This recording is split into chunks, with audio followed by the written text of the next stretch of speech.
হে WhatsApp guys, কেমন আছো সবাই? আশা করি সবাই খুব ভালো আছো। র্যান্ডম ভিডিও চ্যানেলে আমরা একটা Korean action crime thriller cinema সম্পর্কে জানতে চলেছি, যে সিনেমাটির নাম হচ্ছে ডেলিভার আস ফ্রম এভিল, যেটা শাব্দিক আবিধানিক অর্থ আসে হচ্ছে যে খারাপ থেকে আমাদেরকে উদ্ধার করো বা এই ধরনের একটা কিছু। তো যাই হোক, এই সিনেমাতে আমরা দেখবো হচ্ছে একজন এক্স গ্যাংস্টারকে, যে মূলত ভালো হতে চায় কিন্তু তার কপাল এত খারাপ ছিল যে সে শেষ পর্যন্ত আর ভালো হওয়ার সুযোগ পায় না, এবং লাস্টে তার সাথে আরো ফিনিশিং কি হয় সেটাই আমরা এই সিনেমাতে দেখবো। আর এই সিনেমা সম্পর্কে আমি একটা কথা খালি বলতে পারি, খুবই ইউনিক এবং সহজ একটা স্টোরি। মানে অনেক স্টোরি থাকে না মাথার উপরে দিয়ে যায়, এরকম কিছু নয়। কাহিনীটাও খুব সহজে বোঝা যাবে এবং ভালোও লাগবে, এরকম একটা কাহিনী আর কি। তো যাই হোক, এই সিনেমাটি রিলিজ পেয়েছিল 2020 সালে। সিনেমার তৈরিতে খরচ হয়েছিল প্রায় 40 কোটি টাকার মতো, আর বক্স অফিস আয় করেছিল 350 কোটি টাকা। আর এই সিনেমার IMDb রেট অনেক ভালো। এই সিনেমার IMDb রেট হচ্ছে 10-এ 6.8। তবে গাইস, ভিডিওটা স্টার্ট হওয়ার পূর্বে ছোট্ট একটা কমার্শিয়াল বিজ্ঞাপন রয়েছে, তোমরা চাইলে বিজ্ঞাপনটা দেখতে পারো, কিংবা যদি স্কিপ করতে চাও ডিসক্রিপশনে ডুরাশন পাবে, সেখান থেকে ক্লিক করে সরাসরি মূল ভিডিওতে যেতে পারবে। তোমরা বিজ্ঞাপনটা প্লে করে দিচ্ছি, তারপর মূল ভিডিওতে চলে যাচ্ছি।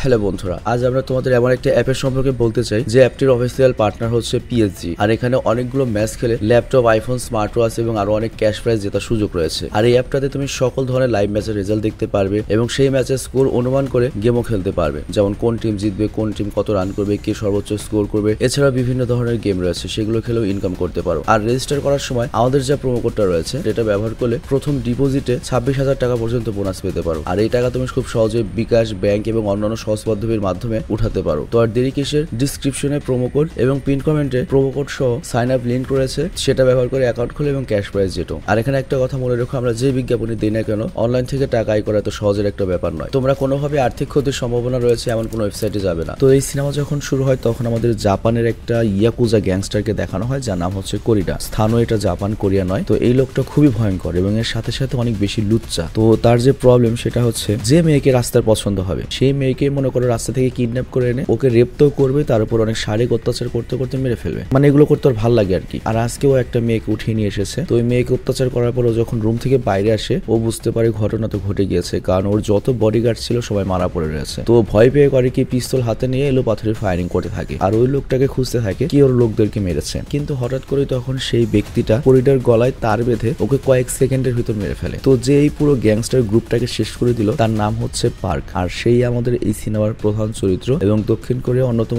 জনপ্রিয় একটা অভিনেতা হাওয়াং জাং মিন। তো যাই হোক, আমাদের পার্ক খুব নাম করা একটা হিটম্যান। আর হিটম্যান মানে হচ্ছে সে টাকার বদলে যে কারো প্রাণ নেয়। আর একটা হিটম্যান হওয়া কিন্তু অত সহজ ব্যাপার নয়। নর্মালি হিটম্যানরা কি করে, সাধারণ মানুষদের মারে, বাট আমাদের পার্ক এমন মানুষদের মারার জন্য টাকা নেয় যারা বেশিরভাগই গ্যাংস্টার হয়ে থাকে। মানে এক গ্যাংস্টার আরেক গ্যাংস্টারকে ধ্বংস করার জন্য আমাদের এই পার্ককে হায়ার করে থাকে। আর এর জন্য রিস্কও বেশি, টাকাও প্রায় প্রচুর। আর এখানে লোক পুরো কাজটা করা হচ্ছে একেবারে মনে করো গোয়েন্দা স্টাইলে, পুলিশরা ওর সম্পর্কে কোনো তথ্য যায় না। তো যাই হোক, এই কাজ শেষ করার পরে পার্ক সেই লোকটার সাথে দেখা করতে যায় যার জন্য সেই কোরিডাকে মেরেছে। তো এদের দুজনের কথা শুনে আমরা জানতে পারি যে আমাদের পার্ক জাপানে রয়েছে আজ প্রায় 7-8 বছর হয়ে গিয়েছে, এবং আসার পরে সে এর আন্ডারেই কাজ করছে। কিন্তু 2 মাস আগে সে রিটায়ারমেন্ট নিয়েছে। কিন্তু তার দক্ষিণ কোরিয়াতে যে বস রয়েছে তার অনেক বেশি রিকোয়েস্ট করার পরে সেই শেষ কাজটা করার জন্য রাজি হয়েছিল। তবে তারপরে এই জাপানিজ ক্লায়েন্ট আমাদের পার্ককে আরেকটা কাজ অফার করে, যে তুমি আমার জন্য শেষ একটা কাজ করে দাও, তাহলে আমি তোমাকে যা টাকা দিয়েছি তার 3 গুণ টাকা দেবো। কিন্তু পার্ক সেই অফার গ্রহণ করে না এবং শোনেও না যে কি কাজ, এবং বলে আমি আর এই জীবনে চলতে পারছি না, আমার টাকা দরকার নেই, আমি এখান থেকে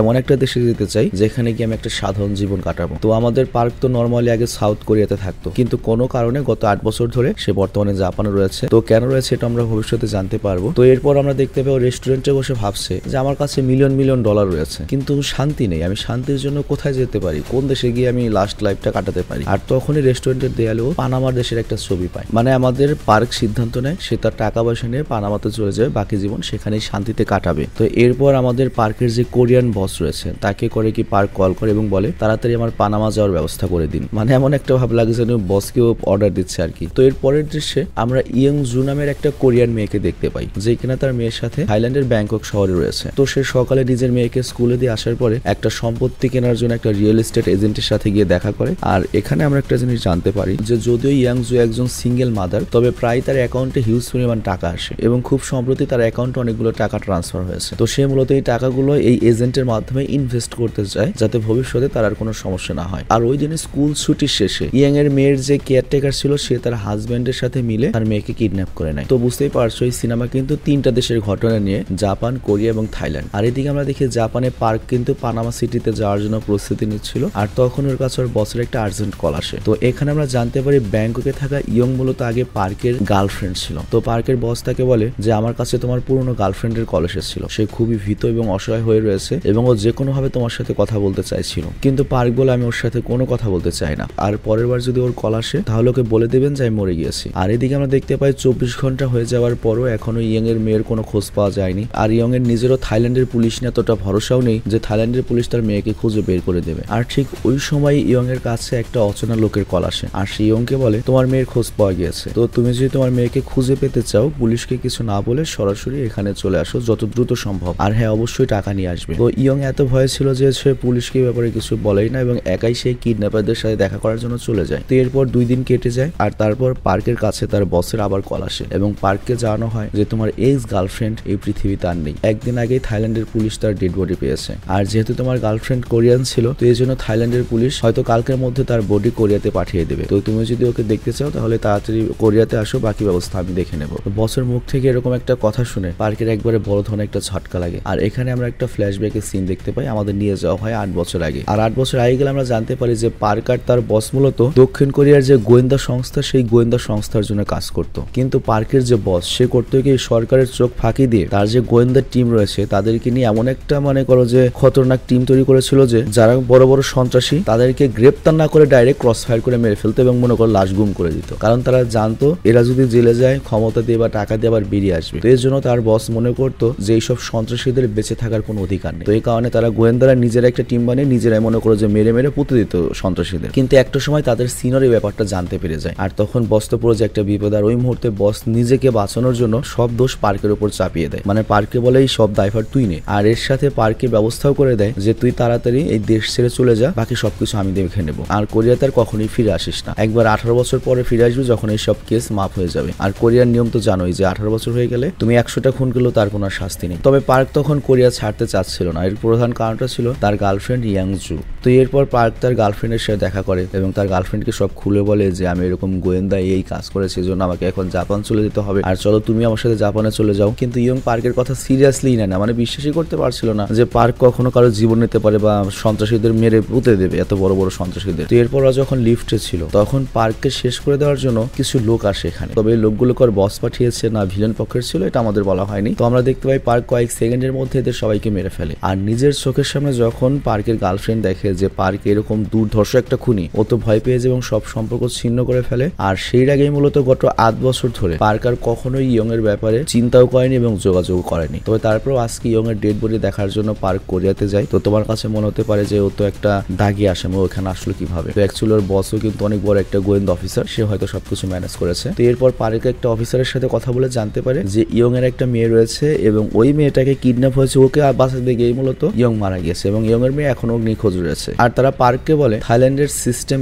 এত খারাপ, এত করাপ্টেড যে আমার মনে হয় না সেখানকার পুলিশ ওই বাচ্চাটিকে জীবিত বাঁচাতে পারবে। তো এরপর পার্ক করে কি কিছুটা কৌতূহলবশত ইয়ং এর পার্সে রাখা ওই ছবিগুলো দেখতে থাকে, আর এখানে সে প্রথমবারের মতো ইয়ং এর মেয়েকে দেখতে পায়। তো এটা দেখেও খুব অবাক হয়ে যায়, কারণ ও কখনো জানতো না যে ইয়ং কখনো বিয়ে করেছে বা ওর একটা মেয়ে রয়েছে। তো গাড়িতে বসে পার্ক এটাই ভাবছিল যে এই ব্যাপারে কি আমার ইনভলভ হওয়া উচিত নাকি চুপচাপ ইগনোর করা উচিত। আমার মনে হয় সব ঝামেলায় না জড়িয়ে পানামা সিটিতে গিয়ে আমার মতো আমি লাইফটা এনজয় করি। কিন্তু এরপরে ওর বস ডাকে ওর সাথে দেখা করার জন্য, আর পার্কের বস তখন পার্ককে বলে তোমার কাছে অনেক বড় একটা কথা আমি লুকিয়েছিলাম, কিন্তু আমার মনে হয় আজকে তোমাকে সেই সত্য কথাটা বলে দেওয়া উচিত। অ্যাকচুয়ালি ইয়ং এর যে মেয়েটা কিডন্যাপ হয়েছে তার আসল বাবা তুমি। আজ থেকে 8 বছর আগে যখন তুমি কোরিয়া ছেড়েছিলে তার কিছুদিন পরই ইয়ং আমার সাথে দেখা করার জন্য এসেছিল এবং সে বলে যে সে প্রেগনেন্ট এবং এর জন্য তোমার সাথে সে জাপানে যেতে চেয়েছিল, কিন্তু তোমার নিরাপত্তার কথা ভেবে, তোমার বইয়ের নিরাপত্তার কথা ভেবে আমি তোমাদের দুজনের কোনো কথা কারোর সাথে শেয়ার করিনি, কোনো যোগাযোগ করতে দেইনি এবং আমি ইয়ংকে পাঠিয়ে দিয়েছিলাম থাইল্যান্ডে এবং তুমি যে কাজগুলো করতে তার ভাগের কিছু টাকা আমি ইয়ংকে পাঠিয়ে দিতাম, মানে সব কথা খুলে বলে আর কি। তো এই কথা জানার পরে বুঝতেই পারছো ব্যাপারটা তো এখন পার্কের পার্সোনাল হয়ে গেছে। তো পার্ক সিদ্ধান্ত নেয় সে ওই বাচ্চার খোঁজ নেওয়ার জন্য, নিজের বাচ্চাকে বাঁচানোর জন্য অবশ্যই থাইল্যান্ডের ব্যাংকক যাবে। তো এরপর পার্ক যখন ব্যাংককের উদ্দেশ্যে রওনা দেয় তখনই পার্কের কাছে জাপানিজ ক্লায়েন্টের কল আসে, মানে যার জন্য সে সিনেমার শুরুতে ওই কোরিডা নামের গ্যাংস্টারকে মেরেছিল। আর সে পার্ককে বলে ভাই বড় ধরনের তো একটা ভেজাল হয়ে গিয়েছে। পার্ক জিজ্ঞেস করে কি হয়েছে, তখন সে বলে কোরিডার যে ছোট ভাই গ্যাংস্টার রে সে আমাদের দুজনের ব্যাপারে জেনে গিয়েছে, তো আমাদের দুজনকে মারার জন্য বেরিয়ে গিয়েছে, আমাদের দুজনকে তাড়াতাড়ি পালাতে হবে, আন্ডারগ্রাউন্ড হতে হবে। তো পার্ক তখন বলে তুমি কি রে দ্য বুচার কথা বলছো? তো তখন সেই ক্লায়েন্ট বলে হ্যাঁ আমি সেই কসাইয়ের কথাই বলছি। তো এরপর আমাদের এই সিনেমার মেইন ভিলেন রে কে দেখানো হয় যে আগে একটা কসাই ছিল, কিন্তু এরপর সে যখন ক্রাইম দুনিয়াতে আসে সবাই তাকে রে দ্য বুচার বা রে দ্য কসাই নামে চেনে এবং সে খুবই ভয়ঙ্কর একটা আর কি ক্রিমিনাল। তো পার্ক এই কথা শোনার পরে বলে তুমি বাবাকে আগে ব্যাপার কেন বলনি যে ওইটা ওর ভাই? তো এই কথা শোনার পরে ক্লায়েন্ট বলে আমি যদি তোমাকে আগে এটা বলতাম তাহলে হয়তো তুমি কোরিটাকে মারতে না। আর তোমার মনে আছে আমি লাস্ট টাইম তোমাকে একটা শেষ কাজ করার জন্য অফার দিয়েছিলাম, অ্যাকচুয়ালি আমি ওই দিন তোমাকে রেকেই শেষ করার পরামর্শ দিয়েছিলাম, কিন্তু তুমি আমার কথা না শুনে সে অফার ছেড়ে দিয়েছো, আর এর জন্য আমাদের দুজনকে হয়তো এখন কসাইয়ের হাতে মরতে হবে, তো যত দ্রুত সম্ভব পালাও। তো পার্ক তখন বলে আমি তো এখন কোরিয়া আছি, আমি বুঝতে পারছি না আমি এখন কোথায় যাব।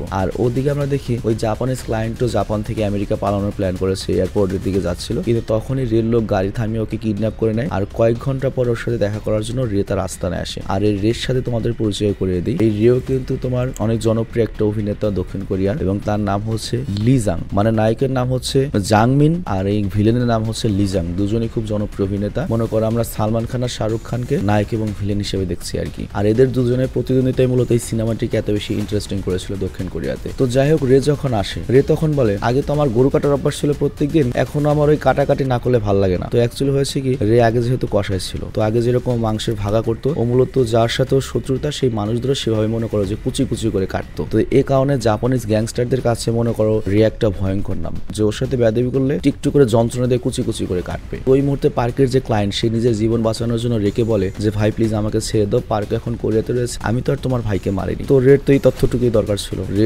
তথ্যটুকু পাওয়ার পরে কষায়ের স্টাইলে ওই লোকটাকে মেরে ফেলে। আর এদিকে পার্ক তার বসকে কল করে বলে যে আমি ব্যাংকক যাচ্ছি, ব্যাংকক গিয়ে আমার মেয়েকে বাঁচাবো। তো পার্কের বসে তখন ব্যাংককে পার্কের সাহায্য করার জন্য জিন নামের একটা লোকের ব্যবস্থা করে দেয়। আর এরপর আমরা দেখি পার্ক খুব তাড়াতাড়ি ব্যাংককের উদ্দেশ্যে বেরিয়ে পড়ে। তো পার্ক এখান থেকে চলে যাওয়ার পরে রে তাকে খুঁজতে খুঁজতে এখানে আসে। তো রে সরাসরি আসে হচ্ছে পার্কের বসের কাছে, আর পার্কের বসকে মারার পরে সে ওখানে পার্কের মেয়ের ওই মিসিং ওয়ালা ছবিটা দেখে পুরো কাহিনী বুঝতে পারে যে পার্ক এখন কোথায় থাকতে পারে। তো এরপর রে সিদ্ধান্ত নেয় ও ব্যাংককে গিয়ে পার্ককেও মারবে, তার সাথে সাথে ওর মেয়েকেও মেরে ফেলবে। বিশেষ করে মেয়েকে আগে পার্কের সামনে মারবে, তারপর পার্ককে কষায়ের মতো আর কি টুকরো টুকরো করবে। আর এদিকে আমরা দেখি যে পার্ক ব্যাংকক পৌঁছে গিয়ে জিনকে কিছু টাকা দিয়ে এই কিডন্যাপিং এর ব্যাপারে আরো কিছু তথ্য বের করার জন্য বলে। তো জিন তখন বলে মরার আগে ইয়ং জমি কেনার জন্য একটা রিয়েল এস্টেট এজেন্টের সাথে দেখা করেছিল। তো এখানে আমি একটা ব্যাপার পরিষ্কার বলতে পারি যে ওই রিয়েল এস্টেট এজেন্টটা জানতো যে ইয়ং এর অ্যাকাউন্টে অনেকগুলো টাকা রয়েছে। তো আমার মনে হয় ও সরাসরি এই কিডন্যাপিং এর সাথে এবং ইয়ং এর মৃত্যুর সাথে জড়িত। তো এরপর যখন ওই রিয়েল এস্টেট এজেন্ট, যেটাকে আমরা এর আগে দেখেছি, ইয়ং এর সাথে কথা বলতে ওর ব্যাপারে আরো খোঁজ খবর নেওয়া যায়, তখন জানা যায় অনেক বড় একটা ফ্রড এবং অনেক ধরনের দুর্নীতি বা এই ধরনের কিডন্যাপিং এর কাজেও জড়িত রয়েছে। তো পার্ক বুঝতে পারে আমার সবার আগে এই লোককে ধরে কাজ শুরু করতে হবে। তো এরপর একদিন সঠিক সময় দেখে পার্ক করে ওই রিয়েল এস্টেট এজেন্টকে কিডন্যাপ করে এবং একটা নির্জন জায়গায় নিয়ে যায়, এবং পার্কের অনেক টর্চার করার পরে ওই লোকটা স্বীকার করে যে কিডন্যাপারদের সাথে আমি জড়িত ছিলাম। আর ওই দিন যে অচেনা লোক ইয়ংকে কল করে নিয়ে গিয়েছিল কিডন্যাপারদের সাথে দেখা করার জন্য, ওটা আমি ছিলাম, এবং টাকা পাওয়ার পরে ওকে আমরা মেরে ফেলি এবং ওর কাছ থেকে কিডনি মিডনি আমরা বের করে নিয়েছিলাম। মানে চিন্তা করো। তো এরপর পার্ক জিজ্ঞেস করে তোর সাথে কে কে ছিল। তো এরপর ওই লোকটা ইয়ং এর যে কামের বিডি ছিল,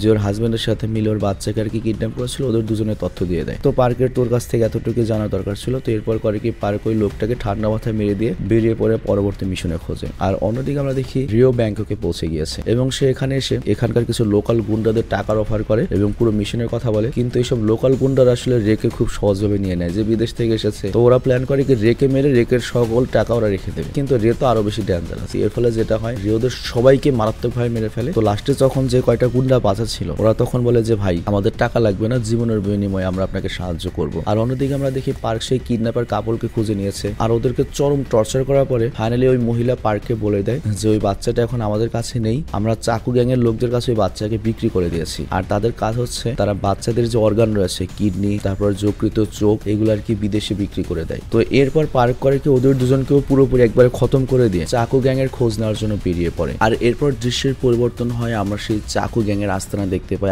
থাইল্যান্ডের গ্যাংয়ের, যেখানে তারা করেছিল কি অনেক বাচ্চাদের কিডন্যাপ করে লুকিয়ে রেখেছে, কিন্তু তারা করেছে কি পার্কের মেয়েকে আলাদা একটা রুমে রেখেছে। আর এর কারণটা হচ্ছে থাইল্যান্ড যেহেতু গরিব দেশ, কিন্তু কোরিয়ান আর জাপান হচ্ছে উন্নত দেশ। তো কোরিয়ান জাপানের যে মেয়েরা থাকে ওদের দাম একটু বেশি। তো যাই হোক, এদিকে আমরা দেখি পার্ক করে কি জিনের সাথে আবার দেখা করে এবং চাকু গ্যাংয়ের ব্যাপারে এবার জিজ্ঞেস করে। তো জিন তখন বলে যে ওরা তো খুব ডেঞ্জারাস গ্যাং, ওদের অনেক পয়লা পান, আর ওদের কাজই হচ্ছে পৃথিবীর বিভিন্ন দেশে এসব বাচ্চাদের তোমার অর্গান এক্সপোর্ট করা। আর জিনও সে একই কথা বলে যে কোরিয়ান জাপানিজ মানে উন্নত দেশের বাচ্চাদের ডিমান্ড অনেক বেশি এবং বাইরেরা মূলত ওদের ডিমান্ডই বেশি করে এবং ভালো টাকা অফার করে। তো এই জন্য ওই বাচ্চাকে তোমার তাড়াতাড়ি তাড়াতাড়ি খুঁজে বের করতে হবে, কারণ যেহেতু এইটার সাপ্লাই কম, ডিমান্ড বেশি, তো যে কোনো সময় মেয়েটা সেল হয়ে যেতে পারে। তো এরপর পার্ককে সাহায্য করার জন্য জিন করে কি উরি নামের একটা ট্রান্সজেন্ডারের সাথে পরিচয় করিয়ে দেয়। তো উরি বুঝতেই পারছো শরীফ থেকে শরীফা, এটা একটা সরি না ঠিকই বলেছি শরীফা, তো ওকে আমরা উরি না বলে শরীফাই বলবো আর কি। তো এখানে উল্লেখ্য শরীফ মূলত একটা ছেলে, কিন্তু ও মেয়ে হতে চায়, কিন্তু এর জন্য যে সার্জারি গুলোর প্রয়োজন পড়বে তার জন্য অনেক টাকার প্রয়োজন। আর এখানে তোমাকে আমি থাইল্যান্ডের একটা অন্ধকার সত্য ঘটনা বলি। থাইল্যান্ডের যে পাতায়া বিচ, সেখানে যে মেয়েরা থাকে তাদের মধ্যে কিন্তু প্রায় 30% থেকে 35% কিন্তু এরকম ট্রান্সজেন্ডার। এবং থাইল্যান্ডে প্রচুর প্রচলিত একটা ব্যবসা হচ্ছে এই ট্রান্সজেন্ডার ব্যবসা। মনে করো ছেলে থেকে মেয়ে হবে, এবং ওই দেশে থাইল্যান্ডের যে ফ্যামিলি গুলো থাকে তারা ওইটা নিয়ে ওরকম মাথা ঘামায় না, কারণ বুঝতেই পারছো ওদের তো সংস্কৃতি আলাদা, মানে খুব কমন একটা জিনিস থাইল্যান্ডে এটা। এবং এরকম যারা ট্রান্সজেন্ডার থাকে তাদের মেইন লক্ষ্য হচ্ছে টাকা কামাবে এবং তারপর কোরিয়া গিয়ে সার্জারি করাবে, মানে কোরিয়া হচ্ছে ওদের মেইন ডেস্টিনেশন সার্জারির জন্য। তো ওর যেহেতু টাকার প্রয়োজন, ও রাজি হয়ে যায় পার্ককে সাহায্য করার জন্য। তো জিন তখন পার্ককে চাকু গ্যাং এর কোনো লোকের কার্ড দিয়ে বলে, তুমি এই নাম্বারে কল দিয়ে বলবে যে আমার একটা কোরিয়ান বাচ্চা লাগবে, আর তার বদলে আমি অনেক টাকা দেবো। তো তখন চাকর লোকেরা নিজেরাই তোমাকে ওদের আস্তানায় নিয়ে যাবে। তো পার্ক ঠিক এমনটাই করে, আর এরপর চাকর লোকজন ওদের দুজনকে আস্তানায় নিয়ে যেতে থাকে। তো এখানে পার্ক কিন্তু শরীফাকে নিয়ে যায়, আর শরীফাকে এজন্যই রেখেছে যাতে থাইল্যান্ডের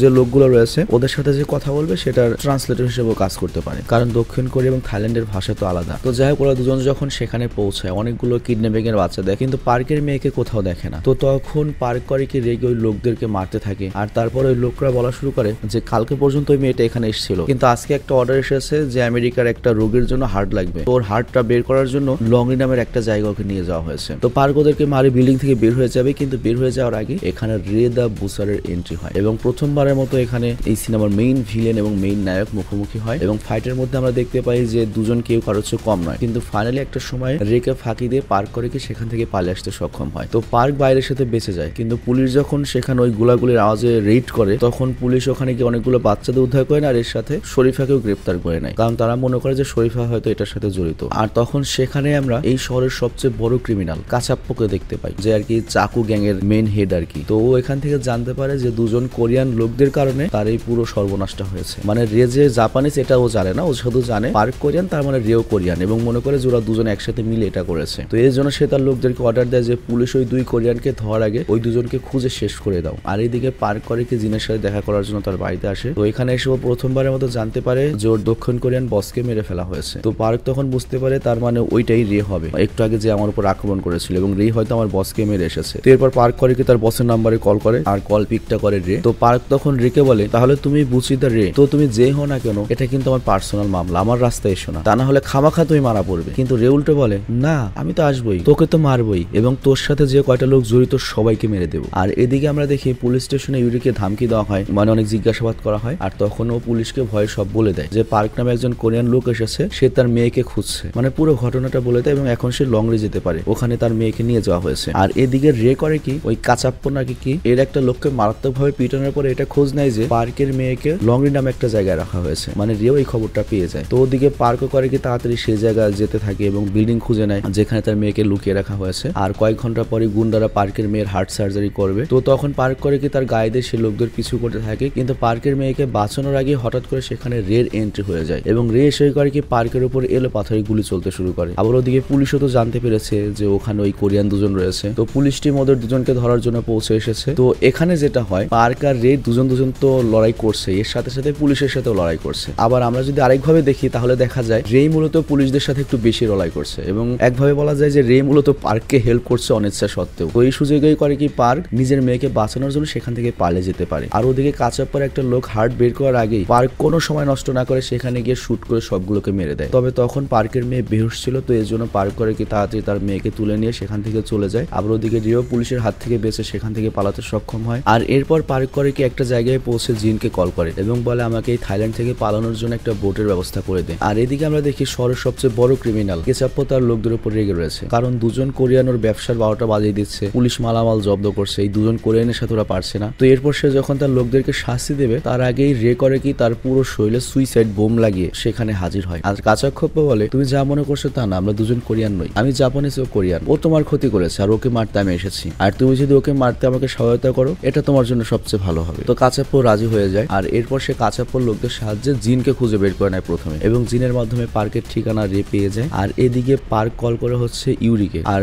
ওর দিকে আমরা জানতে পারি ইউরিকে ছেড়ে দেওয়া হয়েছে, কারণ ইউরি তো আর তোমার কিডন্যাপার নয়। তো ইউরিকে পার্ক করে কি কল দিয়ে শেষবারের মতো একটা সাহায্য চায়, আর এর সাথে ইউরিকে কোন একটা কিছু বলে, সেটা আমাদের এখন বলা হয় না, সেটা আমরা সিনেমার শেষে জানতে পারবো। তো যাই হোক, পার্ক তার নিজের মেয়েকে এত কাছে থেকে দেখে অনেক ইমোশনাল হয়ে যায়, কিন্তু তারপর নিজের মেয়েকে তার ভালোবাসা প্রকাশ করে না। মানে বলে না যে আমি তোমার বাবা, উল্টো শুধুমাত্র এতটুকুই বলে যে তোমার মা আমার অনেক ভালো একটা বান্ধবী ছিল। যাই হোক, এরপর সে করে কি, ওর মেয়েকে হোটেলে রেখে সে লোকদের সাথে দেখা করে যারা ওকে সমুদ্রের রাস্তা দিয়ে পানামা নিয়ে যাবে। তো তারা পার্ককে বলে যে আজকে সন্ধ্যা 6টায় তুমি এসো, এখান থেকে 6টায় বোট ছাড়বে, আমরা তোমাকে নিয়ে যাবো। তো এরপর যখন পার্ক তার নিজের হোটেলে ফিরে আসে, তখনই কেচাপ্পর লোকজন তার উপর হামলা শুরু করে দেয়। কিন্তু পার্কও তো কম নয়, এক এক করে ওদের সবাইকে মারতে মারতে কোনোভাবে নিজের রুমে পৌঁছে যায়। কিন্তু সেখানে রে কেচাপ্পর লোকদের সাথে আগে থেকে উপস্থিত ছিল। তো পার্কে দেখার সাথে সাথে তারা পার্ককে মারার জন্য গান পয়েন্ট করে নেয়, কিন্তু পার্ক তার মেয়েকে এখানে কোথাও দেখতে পায় না। অ্যাকচুয়ালি রে আগেই করেছে কি, পার্কের মেয়েকে একটা সুটকেসের মধ্যে বন্দী করে রেখেছে। তো যাই হোক, কাচাপ্পা রের মধ্যে যেহেতু একটা বোঝাপড়া হয়ে গিয়েছিল যে পার্ককে ধরে তারা কেচাপ্পর কাছে হাজির করবে, তখন রে ভাবতে থাকে আমি যদি কেচাপ্পর হাতে পার্ককে তুলে দেই, তাহলে তো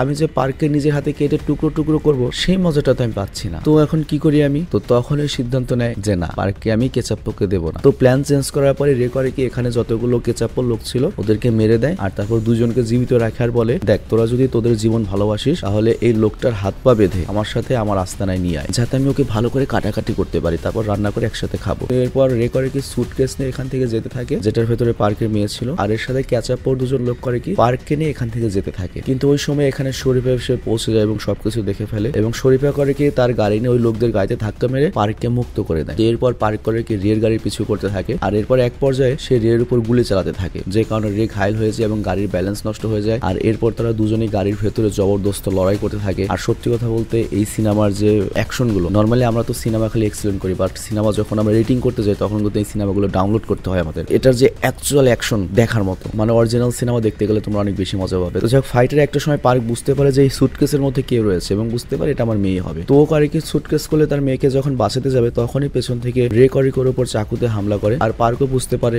যে এই রেকে সহজে থামানো যাবে না। তো এই জন্য পার্ক করে কি, রের সাথে তো অনেকগুলো গ্রেনেড ছিল, একটা গ্রেনেড করে কি গাড়ির নিচে দিয়ে দেয়, আর এর ফলে গাড়িটা ব্লাস্ট হয়ে গাড়িটা উল্টিয়ে দেয়। তো ওরা দুজনেই তো আহত হয়ে যায়, কিন্তু ওর মেয়ে যেহেতু সুটকেসের ভেতরে ছিল, এই জন্য ওর মেয়ের কোনো ক্ষতি হয় না। আর ঠিক এই সময় পার্ক করে কি তার মেয়েকে শরীফার কাছে দিয়ে দেয় এবং বলে এখান থেকে যত দূরে সম্ভব নিয়ে যাও। আর তারপর করে কি আরেকটা গ্রেনেড খুলে পার্ক করে কি নিজের সাথে সাথে রেকেও ব্লাস্ট করে উড়িয়ে দেয়। আর এভাবেই রে দ্য বুস্টার এবং আমাদের হিটম্যান পার্ক দুজনেই মারা যায়। আর এরপর আমরা দেখতে পাই শরীফা এবং পার্কের মেয়ে এক জায়গায় গিয়েছে এবং সেখানে অনেকগুলো টাকা রয়েছে এবং ওদের জন্য একটা চিঠি রয়েছে। তো আমরা বুঝতে পারি পার্ক মরার আগে ইউরি এবং তার মেয়ের জন্য অনেক টাকা রেখে গিয়েছিল, million million dollar. Actually park জানতো সে হয়তো এই মিশন থেকে বেঁচে ফিরতে পারবে না, তো এই জন্য সে আগে ওই যে তোমাদের মনে রয়েছে একবার ফোনে কথা বলো পার্ক আর ইউরি, আমি বললাম যে সিনেমার লাস্টে বুঝতে পারবো যে ইউরিকে কি রিকোয়েস্ট করলো। তো এটাই মূলত পার্ক রিকোয়েস্ট করেছিল যে তুমি আমার মেয়েকে নিয়ে পানামা সিটিতে গিয়ে নতুন করে তোমার জীবন শুরু করবে। আর এরপর কাহিনীর শেষ দৃশ্যে আমরা দেখি ইউরি পার্কের মেয়ের সাথে পানামে একটা নতুন জীবন শুরু করেছে এবং তারা সেখানে গিয়ে একটা বাড়ি কিনেছে, এবং ওই বাড়ির ভিতরে আমরা দেখতে পাই ইউরি করেছে কি পার্ক, ইয়ং এবং তার মেয়ের ছবি জোড়া বানিয়ে একটা ফ্যামিলি ফটো বানিয়ে রেখেছে, এবং এরই সাথে এই সিনেমাটি এখানে শেষ হয়ে যায়। তো যাই হোক, এক কথা একটা অসাধারণ সিনেমা ছিল, তবে অ্যাকচুয়াল সিনেমাটা তুমি যদি দেখো আরো বেশি মজা পাবে। আর এই সিনেমাটার নামটা আমি অলরেডি মনে হয় বলেছি সিনেমার শুরুতে, সিনেমাটার নামটা যেন কি ডেলিভার্স আস ফ্রম ডেভিল নাকি। যাই হোক, আমি বলে দেবো যে প্রত্যেকটা সিনেমার নাম সিনেমার উপরে লিখে দেওয়ার জন্য। তো আমি আজকের মতো বিদায় নিচ্ছি। তোমাদের কাছে সিনেমা কেমন লেগেছে কমেন্ট অবশ্যই জানাবে।